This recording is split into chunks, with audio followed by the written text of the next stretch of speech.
तर आणखीन एक महत्त्वाची बातमी आहे। कार्तिकी एकादशी दिवशी विठ्ठलाची महापूजा नेमकी कोण करणार, हा मान कोणाला, असा प्रश्न आता समिती समोर उपस्थित राहिलाय। कारण एकनाथ शिंदे आणि अजित पवार हे दोघेही उपमुख्यमंत्री आहेत आणि त्यामुळेच पंढरपूरच्या मंदिर समिती समोर एक मोठा पेच निर्माण झालाय। कुठल्या उपमुख्यमंत्र्यांच्या हस्ते महापूजा करायची या संदर्भात आता प्रश्न आहे आणि मंदिर समितीने त्यासाठीच विधी आणि न्याय विभागाला अहवाल मागवलाय। त्यामुळे आता हा मान नेमका कोणाला मिळतो हे पाहणं महत्त्वाचं ठरणार आहे। अधिक माहिती घेऊयात संकेत कुलकर्णी यांच्याकडनं। संकेत, काय अधिक माहिती, कोणाला मिळणार हा महापूजेचा मान? खरं तर राज्यात सध्या दोन उपमुख्यमंत्री आहेत, एकनाथ शिंदे आणि अजित पवार। अशा परिस्थितीत विधी व न्याय विभागाच्या अखत्यारीत पंढरपूरचं देवस्थान येतं। त्यामुळे पंढरपूरच्या देवस्थानातील विश्वस्तांनी हा बैठकीत निर्णय घेऊन विधी व न्याय विभागाला अहवाल मागवलाय की आपणच आम्हाला मार्गदर्शन करावे की कुठले उपमुख्यमंत्री महापूजा करतील।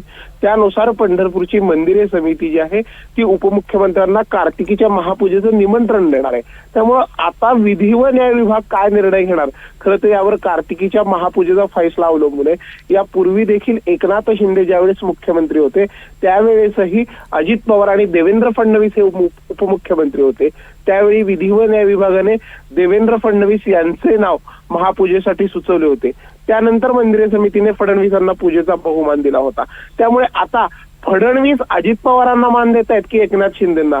विठ्ठलाच्या दारी फडणवीस कुठल्या आपल्या दोन सहकाऱ्यांपैकी जास्त वजन टाकून त्यांना पुढे महापूजेसाठी पुढे करणार? खरं तर हा एक मोठा प्रश्न आहे प्रज्ञा। नक्कीच तुर्तास धन्यवाद या संपूर्ण माहितीसाठी। येत्या काळात याचं उत्तरही मिळेलच।